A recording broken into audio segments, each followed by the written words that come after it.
Bonjour à toutes et à tous et bienvenue dans Focus, l'émission qui parle de cinéma. Ouais, comme beaucoup d'autres. Et aujourd'hui, on va parler de Neuilly sa mère, réalisé par Gabriel Julien Laferrière en 2018. Il est la suite de Neuilly sa mère, réalisé en 2009. Je comprends rien là. Pourquoi 2 fois sa mère? Parce que c'est 2 fois plus nul. Neuilly sa mère, le premier donc, narre l'histoire de Samy, jeune garçon de cité qui se retrouve propulsé du jour au lendemain à Neuilly-sur-Seine, une riche banlieue de Paris où il perd ses repères. Il est confié à sa tante Jamila et à son mari Stanislas de Chazelle, responsable d'une industrie porcine nommée Port Rêveur.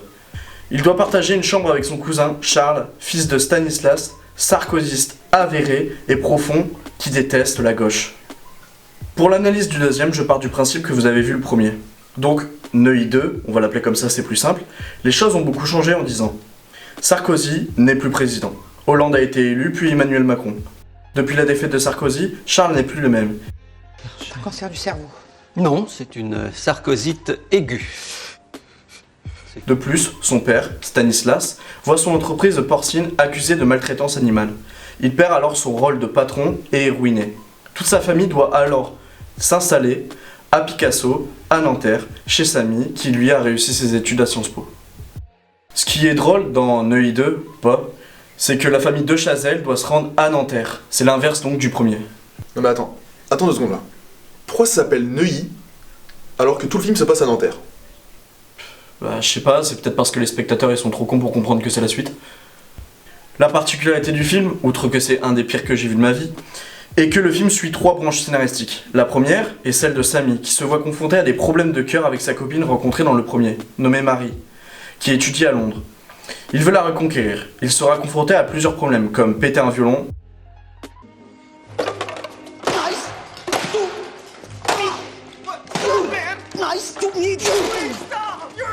se faire arrêter à Calais par la police qui croyait que c'était un migrant. Tout ça parce qu'il est rebeu. Et puisque je vous dis que je suis français, Ah, c'est ça, et moi je suis Beyoncé. mais arrêtez! Ta gueule, je t'expulse au Pakistan.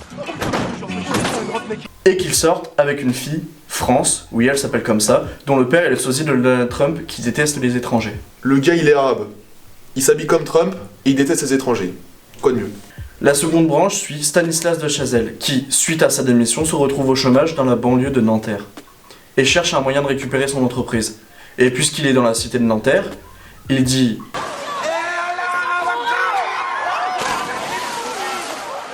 il va au kebab, glande dans un salon, en regardant le quotidien, T'as passé ta journée dans le canapé? ou encore fume des chichas. Tout ça parce qu'il habite dans une banlieue de cité où il y a des arabes. La troisième et dernière branche scénaristique est celle de Charles de Chazelle, qui est quasiment le personnage principal de cet opus. Suite à un appel téléphonique de Sarkozy, alors qu'il était sur le point de se suicider car il était jaloux de la réussite de Samy, il décide de se présenter à la mairie de Nanterre.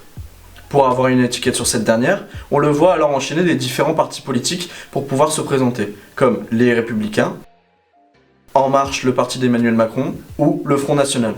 Il ne peut pas, ou ne veut pas, rentrer dans ces derniers partis. Du coup, il est obligé de se retourner vers le Parti Socialiste. Les putains de cochons!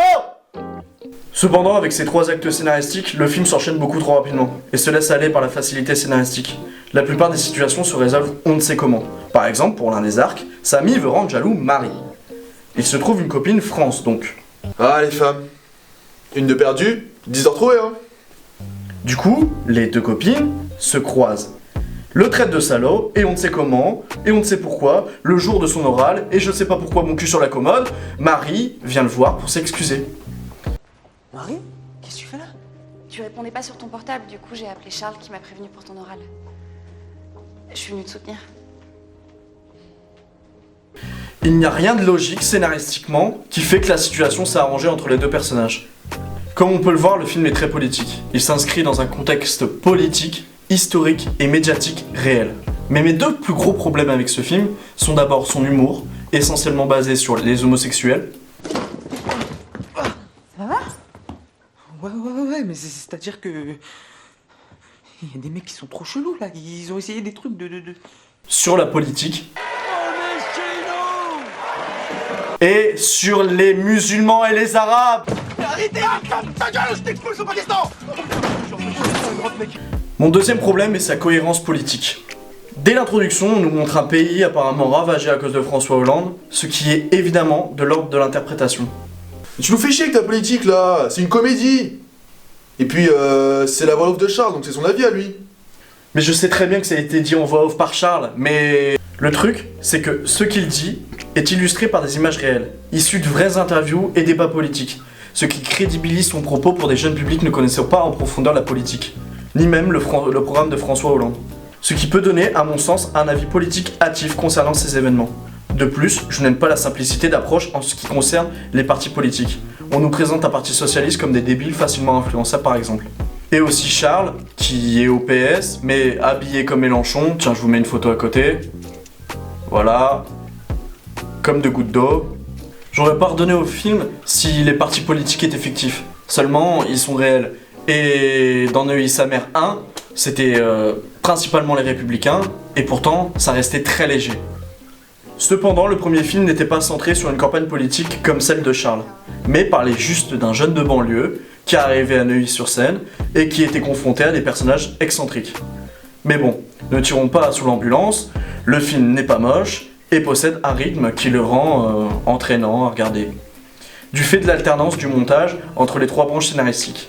On passe de Charles à Samy, puis à Stanislas, ce qui dynamise le film. Alors dis-toi que c'est comme un épisode de Game of Thrones, mais qui se passe à Nanterre, et en moins bien. Pour conclure, le film a peu de défauts en termes d'esthétisme et de montage. Cependant, on s'attend quand même plus à une comédie familiale ou divertissante. Néanmoins, Neuilly sa mère enchaîne les blagues sur les migrants, la politique ou sur les Arabes. On pourrait dire que ça reste de l'humour, mais le mauvais goût reste présent. Tu sais, c'est comme ton oncle là qui vient boire à la table et qui traite les Arabes tout le temps. Et s'introduit dans une actualité récente, comme par exemple avec Samy qui se fait arrêter par la police à Calais. Ce qui n'a d'ailleurs aucune conséquence sur le scénario, mais bon bref.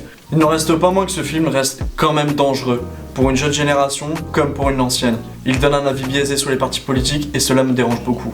N'oubliez pas les jeunes, restez focus. À tantôt.